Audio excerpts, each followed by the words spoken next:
في ناس بقالها سنين ما نزلتش صورة واحدة، مش لأنهم أخدوا بريك من السوشيال ميديا ولا لأنهم ناسوا إن التطبيقات دي موجودة. هما بس بطلوا يحسوا إن النشر جزء من حياتهم. بيسافروا، يحتفلوا بأعياد ميلاد، يقعوا في الحب، ينجحوا في شغلهم، يخسروا ناس غاليين ويبدأوا من جديد، وكل ده من غير ما ينزل منه ولا صورة. معظم الناس أول ما يشوفوا بروفايل بالشكل ده بيفترضوا نفس الحاجة، أكيد شخص انطوائي أو بيستخبى من حاجة. بس علم النفس بيقول حاجة مختلفة.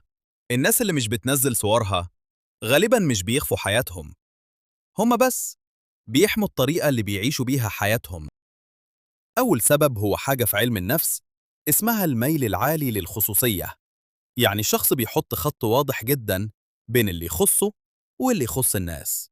بالنسبة له نشر الصورة مش بيحافظ على الذكرى، هو بيحس إنه سلم جزء منها للناس.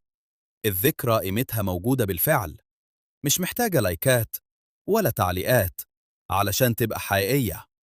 السبب التاني اسمه وضوح الهوية الشخصية، وده معناه إن الشخص بيكون عارف هو مين حتى من غير ما يستنى رأي الناس فيه. هو مش محتاج صورة تتنشر علشان يحس إن اللحظة كان ليها معنى، ولا محتاج إعجاب الناس علشان يحس بقيمته. بس هنا في نقطة مهمة: عدم نشر الصور مش معناه تلقائياً ثقة بالنفس، وفي نفس الوقت مش معناه عدم ثقة بالنفس. ممكن شخصين يكون عندهم بروفايل فاضي بنفس الشكل، لكن يعيشوا حياتين مختلفتين تماماً. واحد اختار الصمت لأنه بيحب الخصوصية، والتاني وصل للصمت بعد سنين من النقد أو الأحكام أو الخوف من نظرة الناس. من بره الاتنين شبه بعض، لكن نفسياً الفرق بينهم كبير جداً.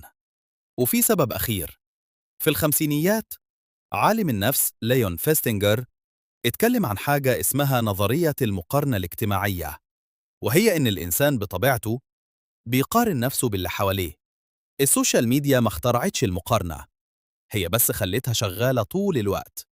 وعشان كده في ناس بطلت تنشر، مش لأنها ضد التكنولوجيا، لكن لأنها تعبت من إنها تقارن نفسها بالناس كل يوم. فالمرة الجاية لما تشوف حد بروفايله بقاله سنين ما تغيرش، ما تستنتجش إن مفيش حاجة بتحصل في حياته، لأن في ناس بتعيش أجمل لحظاتها من غير ما تحتاج حد يشوفها، وفي ذكريات بتفضل أجمل لأنها عمرها ما تحولت لمنشور على السوشيال ميديا.